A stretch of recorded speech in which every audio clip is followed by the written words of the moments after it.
a plu, éternel Dieu de paix, que ton serviteur puisse monter ce soir pour nous enseigner la parole. Remplis-le de ta sagesse, de ton intelligence, de ta puissance, de ta force, mais aussi, Père de gloire, de logos et de réma, afin que nous puissions, Père de gloire, entrer dans la profondeur de la parole, car la Bible déclare, au commencement était la parole. La parole était avec Dieu et la parole était Dieu. Ce soir, Père de gloire, je sais que la parole va faire ses effets. La parole, la Bible dit, il envoya sa parole et la parole est guérie. Et ce soir, Père de gloire, je sais que toute personne malade à la maison, ici en ce lieu, retrouve sa guérison au nom de Jésus. Au nom de Jésus. Amen. Acclame encore pour le Seigneur.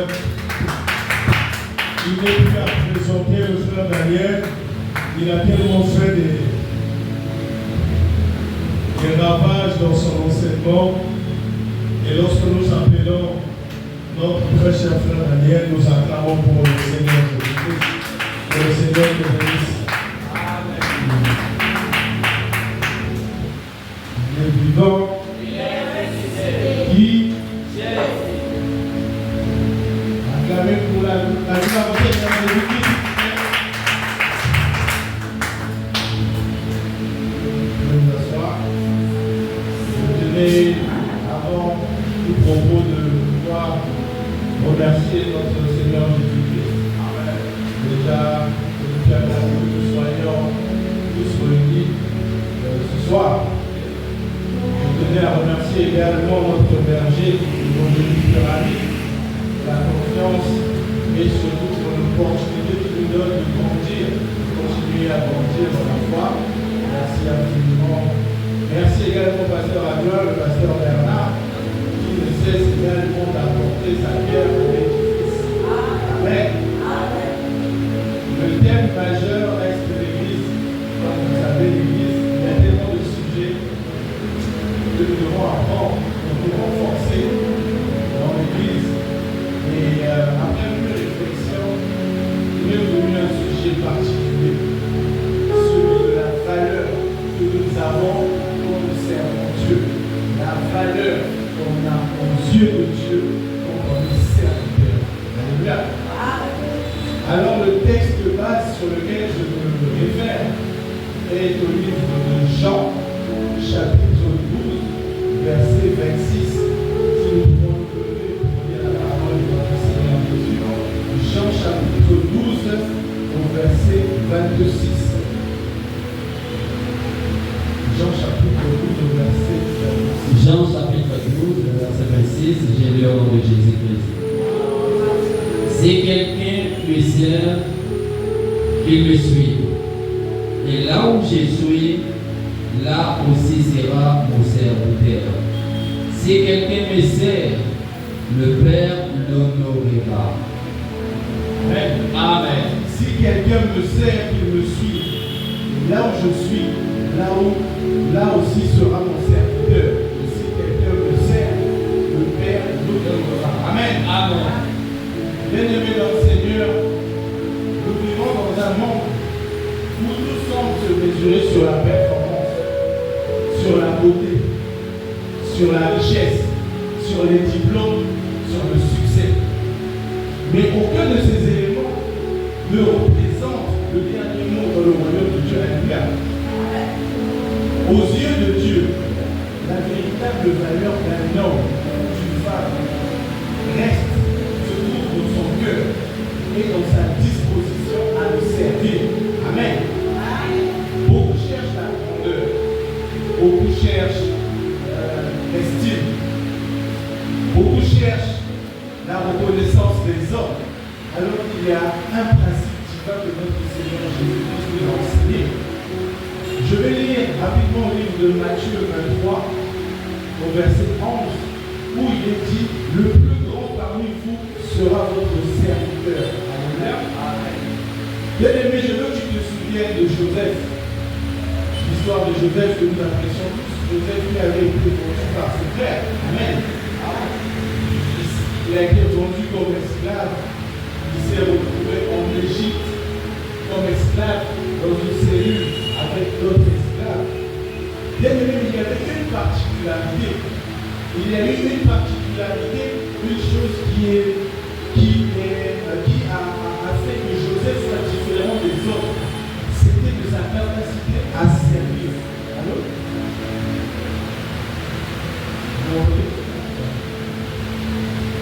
Allô?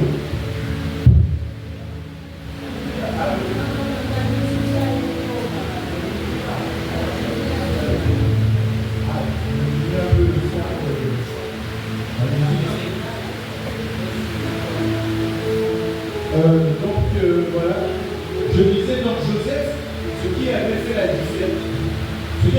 différence de Joseph dans la cellule avec les autres, c'était sa capacité à servir. La capacité qu'il avait à servir a permis qu'il arrive jusque devant Potiphar. Amen. C'est grâce à ce service qu'il est arrivé devant Potiphar, qui en servant Potiphar est arrivé devant Pharaon. Amen. Qui en arrivant devant Pharaon est devenu au-dessus de Potiphar, qui était celui qui était son chef, si on peut dire, son supérieur. Le service l'a ramené au-delà des limites que n'importe qui pouvait imaginer. Il est devenu le gouverneur d'Égypte. Autrement, j'ai appelé ce Nathanaël, c'est ce qu'on a appris dans l'histoire. Amen. Bien aimé, simplement pour dire qu'il y a tellement de bénédictions, de choses à servir Dieu. Donc, servir Dieu, c'est régner. Servir Dieu, c'est participer à quelque chose de plus grand. Servir Dieu, c'est devenir partenaire de Dieu. Parce qu'on ne peut pas servir Dieu et ne pas être considéré comme partenaire. On a un privilège immense. Alors aujourd'hui, moi, je voulais décortiquer un peu les différentes valeurs à servir Dieu. Il y a notamment la valeur spirituelle, il y a la valeur morale et la valeur éternelle. Alléluia. Donc en premier lieu, nous allons commencer sur la valeur spirituelle. Servir Dieu nous donne une identité précieuse. Quand nous disons je sers Dieu, c'est une déclaration très forte. Vous dites je sers Dieu. Mais on ne peut servir Dieu et rester le même, et rester la même personne, avec les mêmes fautes, avec les mêmes attitudes, avec les mêmes péchés. Alléluia. Quand on sert Dieu réellement et fidèlement, on n'appartient plus au monde. Amen. On n'appartient plus au monde, mais on dépend de Dieu. Lui seul nous oriente. Vous ne pouvez pas être le même Pelvis qu'hier, dans une vie différente, et être aujourd'hui Pelvis serviteur et demeurer idem. Ce n'est pas possible. Soit vous le servez réellement, pas Dieu, et fidèlement, vous ne le servez pas. Amen. On ne peut pas servir Dieu et vivre pour soi-même. On ne peut pas servir Dieu et vivre pour soi-même. On vit pour accomplir la volonté de notre Seigneur Jésus-Christ. Amen. Dans le livre de Romains 6, au verset 22, il est dit: mais maintenant affranchi du péché et devenu esclave de Dieu, vous avez pour fruit la sainteté et pour fin la vie éternelle. Maintenant affranchi du péché.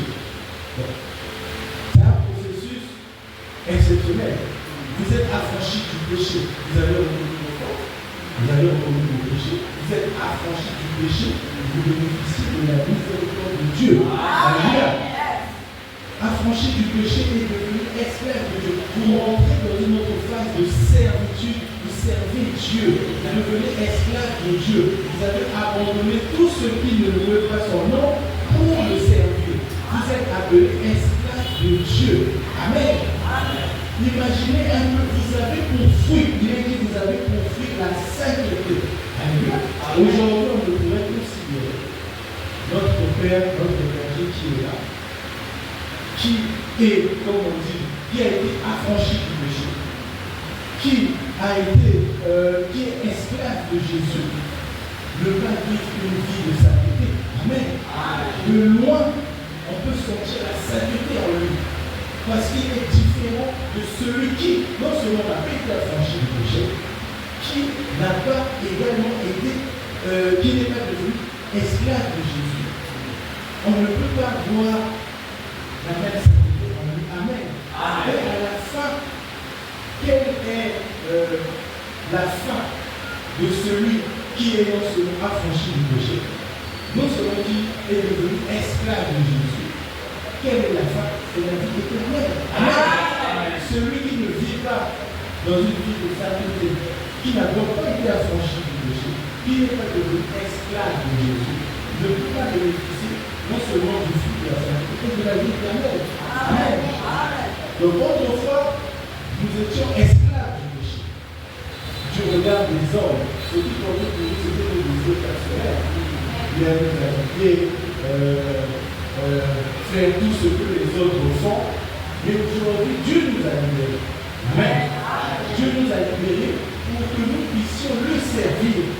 Nous n'avons pas été libérés pour offrir les mêmes choses, pour offrir les mêmes choses, mais nous avons été libérés, nous avons été pardonnés pour le servir. Amen. Ce service n'est pas une contrainte, c'est une marque d'honneur. Imaginez que vous bénéficiez de l'honneur de Dieu. Je ne sais pas si vous imaginez ça. Essayez d'imaginer ça. Que vous bénéficiez de l'honneur de Dieu. On peut dire, j'avais une petite question. Comment Dieu choisit ses serviteurs? Pensez-vous qu'il choisit les serviteurs par hasard? Non. Mais il bénéficie déjà de l'honneur. Amen. Dieu, en choisissant son serviteur, quel est le premier point? Déjà, il y a l'appel. Amen. Comment vous considérez que vous êtes appelé? Il y a des choses qui vous tombent dessus, des pensées que vous ne maîtrisez pas, mais vous savez que vous devez prier. Vous devez changer de vie. Soudainement, une vie dans laquelle vous étiez habitué à demeurer. Et je demandais une habitude de Dieu sur votre nature. Amen. Mais imaginez que du jour au lendemain, si vous étiez habitué à voir un café, vous commencez à vous poser, mais. Amen. Vous commencez à penser différemment des autres. Vous commencez à vous sentir différent des autres. C'est ça qu'on appelle appel. Donc, quand Dieu permet l'appel, il y a une deuxième chose qui suit. Il s'occupe de la formation. Mais on a vu des personnes illettrées, mordues sur la chair, mais vous ressortez un message poignant. Vous ne savez plus, vous vous posez la question. D'où cela, d'où cette inspiration lui vient.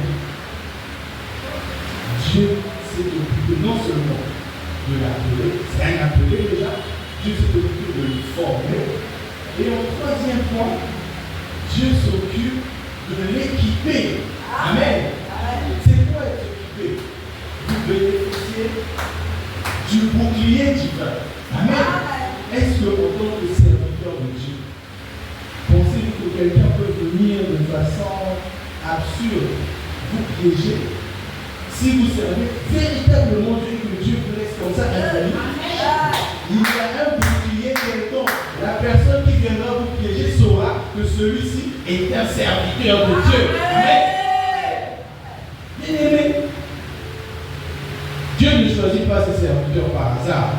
Dieu ne choisit vraiment pas ses serviteurs par hasard. Il y a un deuxième point que je souhaiterais qu'on aborde sur le fait de servir Dieu. Servir Dieu, c'est participer également à une œuvre éternelle. Amen. Sur cette terre où nous vivons, nous avons vu beaucoup d'activités qui finissent par disparaître. Alléluia. Il y a des entreprises qui ont vu le jour et qui ont fermé. Amen. Il y a des monuments qui ont été construits, qui se sont effondrés. Amen. Il y a des noms les plus célèbres qui se sont même effacés avec le temps. Mais le nom de notre Seigneur Jésus ne s'efface jamais. Amen. Mais ce que nous faisons pour notre Dieu demeure éternelle. Amen. Dieu voit chaque chose que tu fais pour lui de lui. Même ce que les autres ne voient pas, Dieu voit. Ton intercession discrète, tu te rends dans le bois, tu pries pour maman d'ailleurs, tu pries pour ton enfant. Personne ne voit, mais Dieu voit. Dieu voit, Dieu est dans le regard. Ton œil est discrète. Papa Bernard revient, bien comme le voyant. C'est pas pour revenir à la compassion, mais tu sens quelque chose qui vient chez Papa Bernard. Tiens, de façon discrète. Dieu voit. Il ne t'a pas demandé, mais Dieu voit ce service-là que tu fais dans l'ombre. Amen. Bien-aimé, aux yeux des hommes, cela peut sembler être petit. Aux yeux des hommes, ça peut sembler être petit. Il y a des personnes, même quand ils sont dans le besoin, quand tu viens, tu fais un geste, ils ne voient pas la dimension de ce geste-là. Et là, il a seulement donné 1000 francs. Mais ces 1000 francs, je ne sais pas ce que ça représente pour lui. Au moment où il te le donne, mais Dieu voit le geste que son serviteur fait. Amen. Dieu voit le geste que son serviteur fait. Et cela peut sembler petit aux yeux des hommes, mais aux yeux de Dieu, c'est un très grand acte et c'est très précieux. Amen. Je vais vous emmener dans le livre de Matthieu, chapitre 10, verset 42. Je lis donc la parole.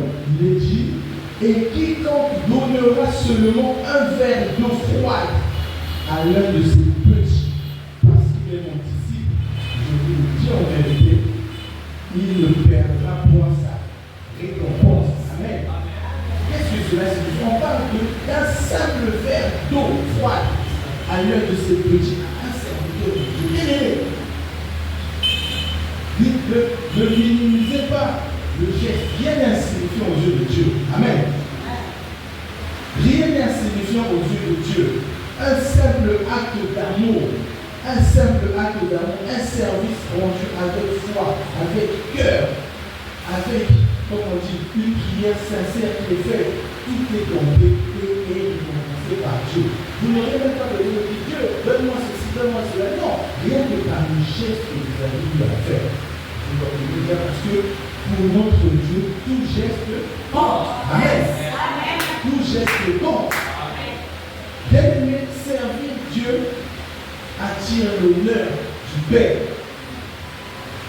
Le Seigneur Jésus a dit dans le livre de Jean, chapitre 12, verset 26, Amen. Si quelqu'un me sert, le Père l'honorera. Amen. Donc nous vivons dans un monde où nous sommes toujours en recherche de connaissance, de reconnaissance. Ah, j'ai vu le pasteur ami, je donne ceci, je fais cela, que m'as-tu vu? Amen. On a vu des personnes à qui on a fait du bien. Des personnes à qui on a fait du bien, à qui on a donné les moyens de réaliser leurs rêves, d'obtenir des choses qu'ils n'ont jamais eues dans leur vie. Dire du mal de nous. Amen. Dire du mal de nous pendant que nous étions même en train de leur faire du bien.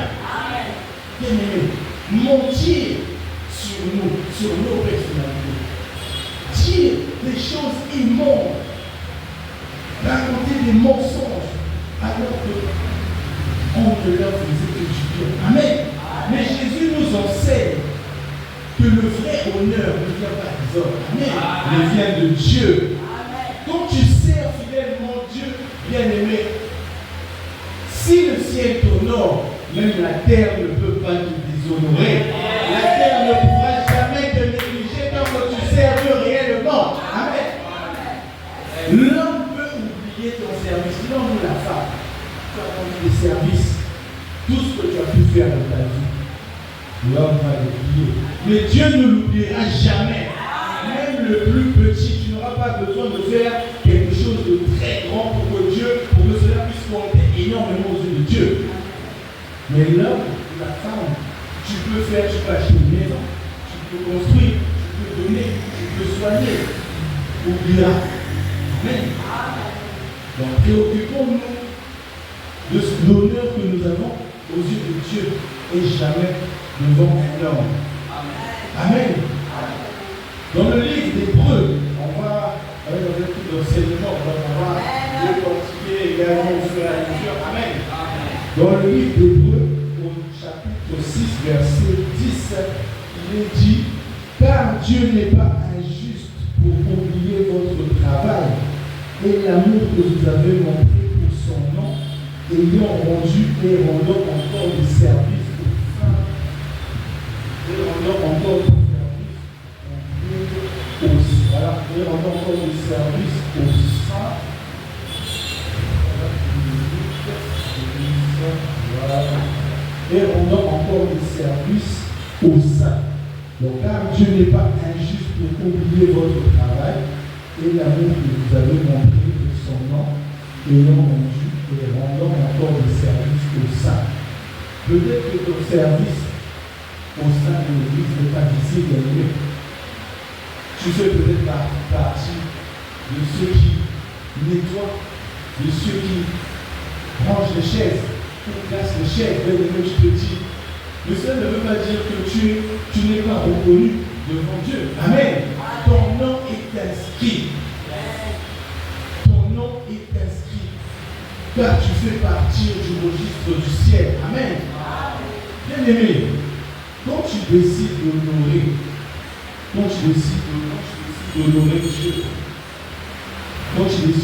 Dieu, aucune main ne peut empêcher que sa gloire se réalise et s'abatte sur toi. Amen. Aucune main. Servir Dieu transforme notre caractère. Servir Dieu transforme notre caractère. Les amis, je ne peux pas servir Dieu et ne pas être transformé. Ce n'est pas possible. Le Daniel que je suis aujourd'hui n'est pas le Daniel d'hier. Amen. Le service représente un acte extérieur, mais c'est un outil de transformation intérieure. Amen. C'est un acte extérieur. Quand tu sers, tu fais, mais à l'intérieur de toi, les retombées de ce service-là sont ineffaçables. Amen. Hier, le Daniel d'hier avait une autre vie. Le Daniel d'hier était perdu. Le Daniel d'hier avait une autre façon de penser. Mais le Daniel d'aujourd'hui est différent. Amen. Mais comment cela est-il possible? Cela passe par la transformation du service. Aujourd'hui, je suis appelé à être le bon à prêcher. Si je veux dire qu'il faut que je sois en perpétuel vie de prière, dans une vie de sacrifice, ce qui me pousse à m'éloigner du péché. Si hier je traînais dehors, si hier j'avais des agissements qui ne veulent pas dire aujourd'hui, consciemment, parce que je le fais fidèlement, je ne peux pas me permettre de refaire les mêmes choses, de faire les mêmes agités, les mêmes amitiés. Je ne peux pas. C'est plus fort que moi puisque je suis véritable devant Dieu. Amen. Il y a une histoire concernant mon père que je voulais vous partager. Parce que de tous les enfants, je suis celui qui ressemble à mon père. En 82, il a eu son doctorat en France. Il est donc envoyé au Congo. Comme expatrié, pour ceux qui ont connu la société Protocole Sokoparo, comme directeur transit à 28 ans. Il ne paye pas la maison. Il est véhiculé, il est logé, il a tous les avantages qu'un blanc, qu'un français. Et donc, il se met à mener une vie. C'est vrai qu'il a construit, il a acheté des maisons, il a la vie de tout le monde. Imaginez ce gros salaire-là en 82. Dans les années 90, il ouvre 2 boulangeries, une boulangerie à Brazzaville, une boulangerie à Pointe-Noire. Bien-aimé, mais enfin, mon père meurt à 47 ans. Avec immensément de biens qui laissent, des enfants très jeunes. Mais au jour d'aujourd'hui, je me dis, si mon père avait connu le Christ, si mon père servait le Christ, il ne serait resté le même. Amen. Il aurait pu aujourd'hui bénéficier de beaucoup plus qu'il a eu à ce temps-là. Amen. Vous imaginez aujourd'hui de tout ce qu'il a pu avoir à obtenir avec nos familles, tout est parti. Donc la seule preuve de son existence aujourd'hui reste ses enfants. Et aujourd'hui, on ne peut pas se mettre à servir Dieu et ne pas que Dieu puisse te façonner. Ne pas que Dieu puisse te purifier. Parce que Dieu te purifie, tu ne peux pas mener la même vie. Si au départ tu avais 4 enfants avec 4 femmes, au moment où c'est pas le processus qui, comme on dit, qui vient. Bah, au moment où tu acceptes Dieu, tu te réponds de péché. Amen. Mais si tu t'arrêtes qu'à cette étape-là, tu as accepté Christ, tu as fait ta repentance. De temps en temps, tu viens à l'église, mais tu n'es pas tout dans le péché. Bien-aimé, tu vas retomber dans le péché. Parce qu'il y a un pouvoir immense en servant Dieu, en devenant serviteur de Dieu, c'est que rien ne peut t'atteindre. Au moment où il y a une idée, on dit le diable rôde autour de nous comme un lion rugissant. Amen. Si le Dieu ne va pas te laisser tranquille, tu vas te lever un matin, tu vas dire, je vais prier sur la nuit. Mais au moment où tu fais un pas, 2 pas, il sait quel conseil mettre devant toi. Amen. Moi, j'avais expliqué une fois à ma soeur, à lui, je me suis rappelé comment le diable avait tenté notre Seigneur Jésus-Christ. Et j'ai eu la même tentation. Il m'a dit, regarde ta vie, tu as de l'argent, mais tu n'es pas heureux. Pourquoi tu rentres? Va t'amuser comme tous les jeunes de ton âge. J'étais là en train de conduire, j'ai dit loin de moi Satan.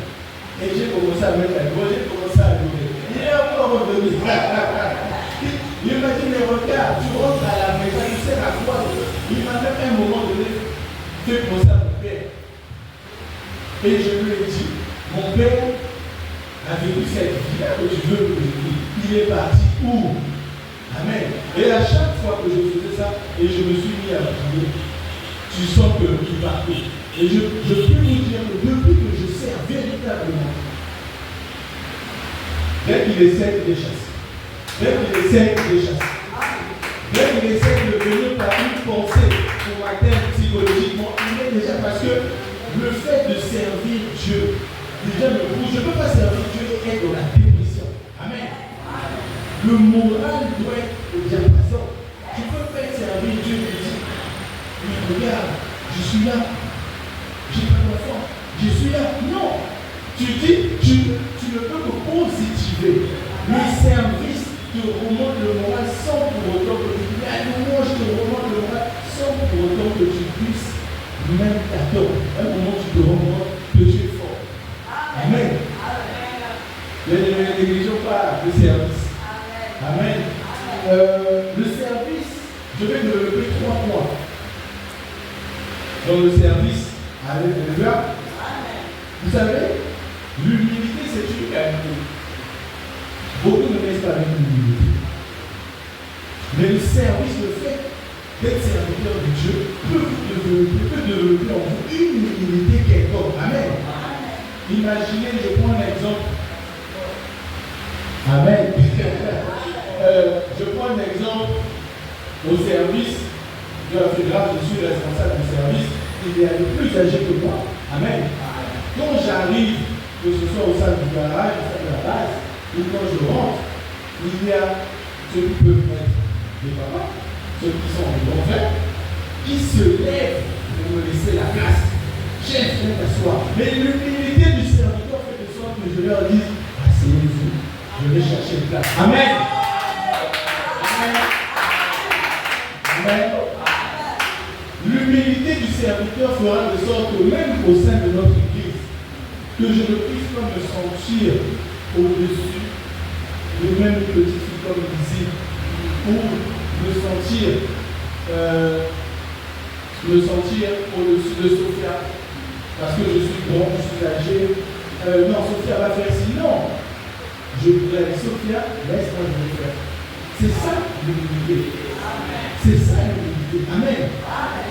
Le service devenait pour nous la patience. Parce que tout service demande une qualité qui s'accompagne à la patience. Bien-aimé, tu ne peux pas être patient et ne pas persévérer. Amen. Celui qui est patient, c'est celui qui persévère. Amen. Imaginez-vous un seul instant. Je reviens sur le processus. Vous acceptez Jésus, vous reconnaissez vos fautes et vos péchés, vous vous invitez à la prière. Bon, vous priez, mais vous vous invitez là. Et bien aimé, en vous, il peut avoir des dons. En vous, il peut avoir des qualités. Dieu a placé en vous le don de guérison, le don de prophétie. Bien aimé, si tu ne persévères pas dans la prière, cela restera en toi. Amen. Tu te dois de persévérer. Et persévérer, c'est quoi?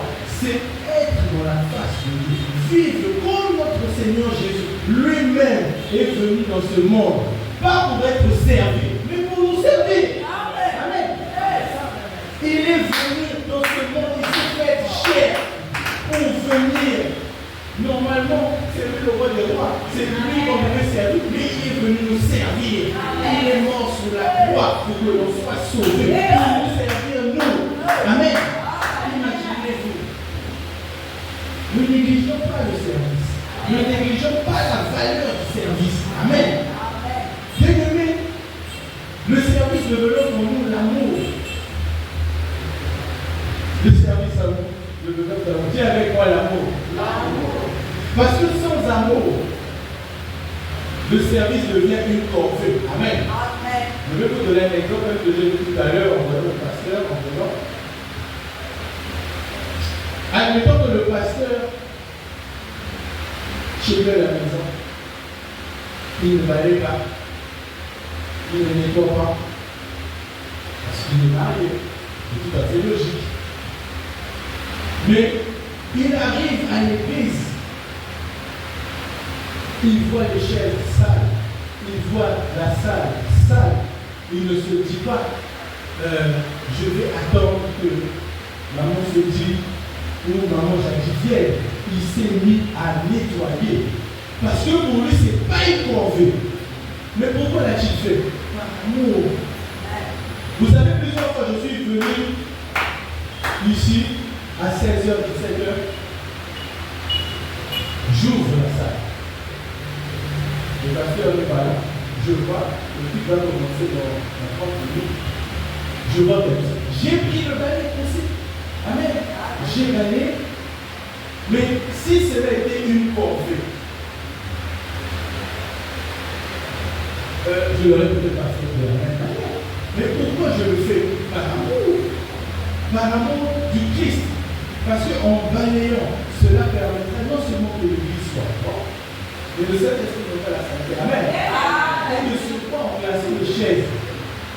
Bien aimé, on place les chaises tous les jours. Et tous les jours, quand nous voyons les chaises.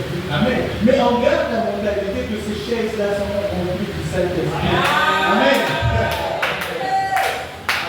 Donc, le service développe l'amour. Parce que quand on fait ça, ce n'est pas les corvées. Aujourd'hui, je peux être là.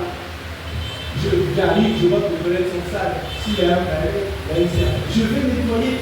Je vais pas me dire, non, mais même chez moi à la maison, je ne fais pas ça. Non. Si tu penses comme ça, c'est que tu penses à la corvée. Mais quand tu penses avec l'amour, tu ne peux pas penser comme ça. Amen. Bien aimé, servir Dieu, c'est marcher dans les pas du maître. Et chaque fois que tu le sers avec un cœur sincère, avec un cœur tellement rempli, tu deviens semblable à lui. Qu'est-ce que nous souhaitons dans la vie? C'est marcher comme Jésus a marché. Sinon, on ne fait rien. Amen. Bien-aimé, tu ne peux pas servir Dieu et ne pas être dans la présence de Dieu. Et si tu es dans la présence de Dieu, il y a énormément de choses, d'erreurs, de péchés que tu ne peux plus commettre. Amen. Jésus nous dit, là où je suis, là aussi sera mon serviteur. Amen. Autrement dit, servir Dieu te garde dans sa présence. Quand tu sers Dieu, quand Dieu t'invite, quand tu sers Dieu, au fait, tu ne fais plus d'efforts. Tu ne comprends pas que tout ce que tu penses, Dieu accompagne. Parce que tu es son partenaire. Il a besoin de toi en Caïn. Tu vas te demander, mais comment je vais faire pour aller en Caïn évangéliser? Il va t'accompagner, tu ne vas pas comprendre comment les moyens vont faire, tu iras en Caïn. Amen. Bien-aimé, il y a tellement de dimensions mais moi-même, je suis en train de rentrer dans le service et je me dis que Dieu puisse continuer. Parce que si j'avais compris cela bien plus tôt, il y a beaucoup d'erreurs que je n'aurais pas fait. Amen. Bien-aimé, tu ne peux pas servir Dieu comme on dit, quand une église sert réellement Dieu, on sert Dieu dans notre église. Il y a la vie. Amen. Il y a la vie. On a vu comment nous sommes. Le pasteur nous parle tout le temps de l'église primitive. On n'a pas besoin de savoir qui va acheter l'eau, qui va acheter le beurre, qui va acheter le pain. On achète. On se demande pas qui va manger. On veut que les frères puissent manger. C'est ça la vie. Amen. Une maison où l'on sert Dieu. Il ne peut pas avoir la guerre. Amen. Comment il doit avoir la guerre dans une maison où il y a des serviteurs de Dieu? Il y a la paix. Il ne peut pas avoir la guerre. Comment admettre que monsieur soit serviteur de Dieu, madame soit servante de Dieu, et que la maison, il y a la guerre? C'est pas logique. C'est pas logique. C'est qu'il y a beaucoup de choses à revoir. Amen. Dis avec moi beaucoup de choses à revoir. Bien-aimé, un cœur qui sert réellement, véritablement Dieu, ne peut qu'être dans la joie. Est-ce que tu peux servir Dieu si c'est Dieu qui t'a touché pour son service? Aujourd'hui, tu seras même mal quand on te dit que tu as la modération et Dieu ne va pas te payer. Parce que déjà le service se fait avec le cœur et avec joie. Tu ne peux pas le faire parce qu'on te force ou on te contraint. Ce n'est pas une contrainte. Quand Dieu t'appelle, ce n'est pas une contrainte. C'est déjà en toi. Qu'est-ce que je ne comprends pas? Amen. Oh là là. Amen.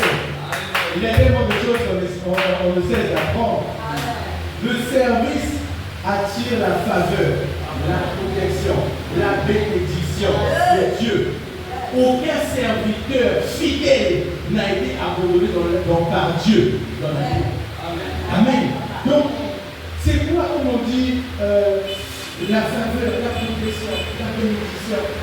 Mais imagine-toi une seconde, il y a des gens, des fois on est surtout dans nos quartiers.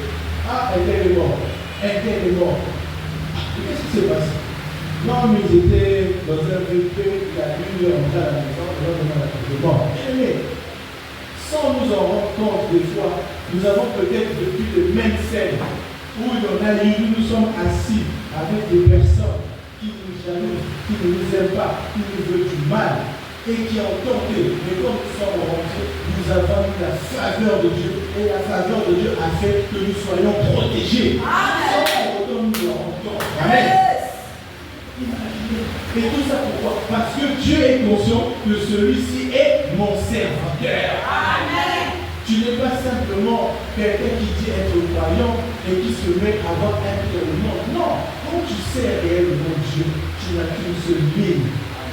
Et tu la respectes et tu glorifies à Jésus-Christ. Amen. Tu marches comme il a marché. Amen. Bien aimé, nous avons tous en nous reçu quelque chose de Dieu. Certains s'appellent un don, une grâce, un talent, une capacité quelconque. Mais la vraie valeur que l'on puisse avoir, c'est laquelle? C'est donc tout ce que nous avons reçu gratuitement, nous les mettons à disposition de notre Seigneur Jésus. Amen. Dieu te fait grâce d'abondance financière. Quand tu prends cette abondance-là, tu vas mettre dans le véhicule. Tu mets dans tout ce qui ne peut pas s'en aimer. On a vu les gens aussi être riches, mais après, mal finir. Amen. Ou après, je prends l'exemple de mon père, 47 ans, tu meurs. Ses amis sont là, 70 ans, ils sont là, et puis tu vois les petits enfants. Il a tout connu jeune, mais regardez comment il est parti. Ils sont là, on pose en paix.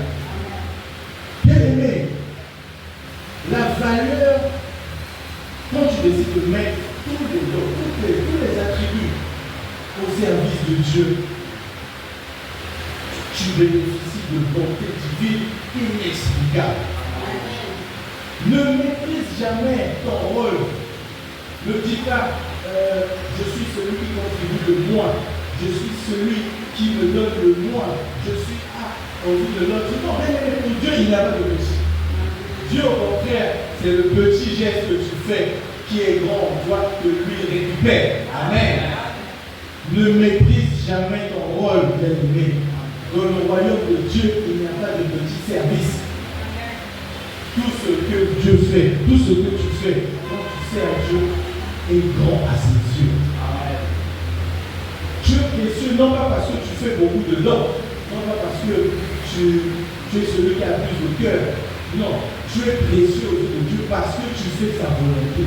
Tu le fais pour qui? Tu ne le fais pas pour plaire au pasteur Marie.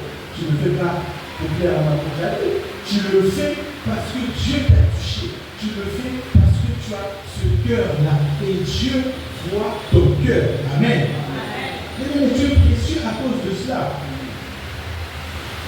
Souvenez-vous de la parole qui dit, si quelqu'un me sert, le Père l'honorera.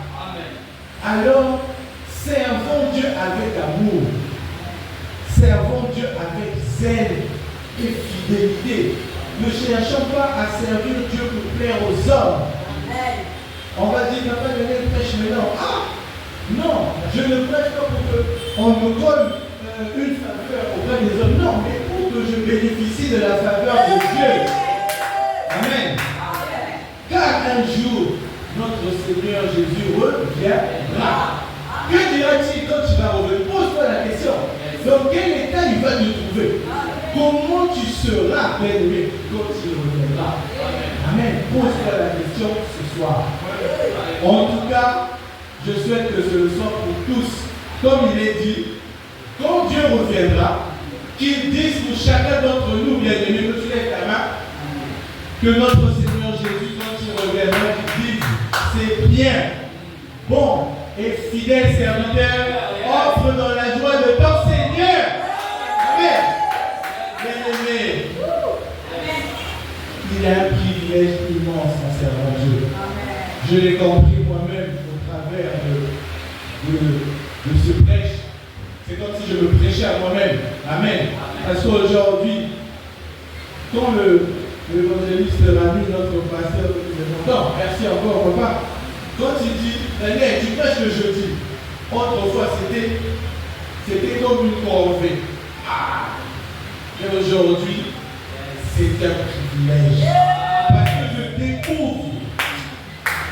je découvre des choses immenses que si j'avais su autrefois, je serais une autre personne. Amen. Donc, merci de nous rappeler que notre valeur ne dépend pas de ce que nous possédons. Notre valeur ne dépend pas du bien parce que tu as des maisons, tu as des voitures, tu as des sociétés, tu as un statut social. Bien aimé, notre valeur aux yeux de Dieu ne dépend pas de cela. Amen. Mais de ce que nous faisons pour Dieu. De ce que nous faisons pour lui. De comment nous aidons nos frères et sœurs en Christ. De comment nous gagnons des âmes. De comment nous évangélisons. De tout ce qui sert, bien aimé, pour la grandeur de notre Seigneur Jésus. Alors que je demande à Dieu de nous donner cette force de continuer à le servir avec tant d'amour. Déjà, il faut de l'amour. Pour que papa Kelly vienne un samedi, il vienne de poser son sac et se mettre à rentrer dans les maisons avoisinantes, c'est d'abord par amour. Amen. Du Christ. Amour du Christ, et ta récompense est profonde, papa. Tu n'as pas été de ce que Dieu te réserve. Amen. Que nous puissions apprendre à servir Dieu avec humilité. Avec humilité et fidélité. Ne jouons pas double jeu, bien aimé. Ne viens pas servir Dieu et quand tu rentres à la maison, tu es une autre personne. Amen. On a vu des choses comme ça dans notre propre maison. Quelqu'un monter sur la chair et faire autre chose. On ne peut pas servir Dieu et être Bien. On ne peut pas servir Dieu avec autant de négativité. Alors que notre service, que le service au sein du ministère évangélique La Clé du Ciel soit un témoignage vivant de notre grâce, afin que quand notre Seigneur Jésus reviendra, que nous soyons, bien-aimés, tous appelés à sa table, parce qu'il saura, il dira, voici mes serviteurs, mes fidèles serviteurs, parce qu'il y en a qui servent Dieu, et il y en a, oh mon Dieu, qui font autre chose, on va dire ça comme ça. Amen. Bien-aimés, j'ai voulu prêcher sur la valeur qu'on a quand on sert Dieu. Parce qu'aujourd'hui, c'est comme dans la vie quotidienne, quand un enfant a le bac, quand il veut choisir une option, il voit l'aspect financier. Quels sont les débouchés? Je veux faire quoi? Je vais être ingénieur. Ok, un ingénieur gagne combien? C'est à partir de ceci, 1 million. Vous voyez la partie là? On voit la partie valorisante. Mais quand tu sers Dieu, bien aimé, c'est inestimable. Tu n'as pas idée des nombres retombés. Alors toi qui hésites encore dans la salle, à prendre une décision, à venir servir Dieu, bien aimé, tu connais le don que Dieu a mis en toi. Tu connais la capacité que tu as. Ne néglige pas cela. Cela te sera cruel de partir ainsi. Car Dieu t'avait tout donné depuis le ventre de ta mère, mais toi seul n'as pas su comment l'utiliser. Alors prends la décision de servir Dieu véritablement. Parce que lui, on ne peut pas le tromper. Amen. Le temps que tu penses que tu es en train de le tromper, c'est le temps que lui t'accorde pour te repentir. Bien aimé, ne négligeons pas la valeur qu'on a quand on sert Dieu. Alors je veux que tu prennes conscience, comme moi je prie, et que tous que Dieu puisse nous donner la force de le servir véritablement avec fidélité, car il le mérite. Si tu as compris comme moi, je veux que tu émettes des cris de joie. Bien aimé, que tu acclames pour notre Seigneur Jésus. Et quand je vais appeler notre papa Bernard, que tu acclames. Amen. Alléluia. Alléluia. Belle parole. Alléluia. Avant de prier.